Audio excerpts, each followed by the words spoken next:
আমি আর আমার বন্ধুরা মিলে চলে গিয়েছিলাম দীঘা সমুদ্রতে গা ধুতে, আর ওখানে আমি আমার আন্ডারপ্যানের বিনিময়ে একটা ঘোড়া কিনে নিলাম। So hey guys, good morning, welcome to দৈদির ঘি দি ঘয়াকার ঘা দীঘা। আহা লা লা লা লা লা লা লা লা লা লা লা। গাইস, ব্যাপারটা হচ্ছে যখন ঘরে থাকি তখন ভোরবেলাতেই মা চেঁচিয়ে ঘুম ভাঙিয়ে দেয়। হ্যাঁ, ঠিক এরকমই। আর এখানে তো মা নাই, তাই 11টার সময় ঘুম থেকে উঠে 12টার সময় ঘুরতে বেরোলাম। কিন্তু ঘোরার আগে আমাদের খাওয়া দাওয়া করে নেওয়াটা খুবই জরুরি। হ্যাঁ, তাই আর কি 1 বালতি চা আর 4টা পুরি, হ্যাঁ এগুলি এখন চায়ে ভিজিয়ে পেটে ভরিয়ে যাই হোক কমপ্লিট। তারপর চলে গেলাম বিচে লোকের গা ধোয়া দেখতে, আর তখনই মনে পড়লো আমাদেরকেও গা ধুতে হবে। তাই আর কি রুমে গিয়ে আমার আব্বার আন্ডার প্যান্টটা পরে নি। ও শিট, এটা তো আমারই মনে হচ্ছে। আর তো যাই হোক, প্যান্টের সরকিটা টাইট করে বেঁধে সমুদ্রে নেমে পড়লাম। 1 2 3 আই লাভ ইউ।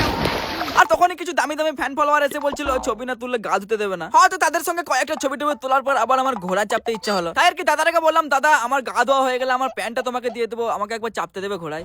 আর দাদা বললো তোমার প্যান্টের ভিতরে যে আর একটা আন্ডার প্যান্ট আছে সেটাও আমাকে দিয়ে দিও, আর পুরো ঘোড়াটাই তুমি নিয়ে নাও। কিনলাম।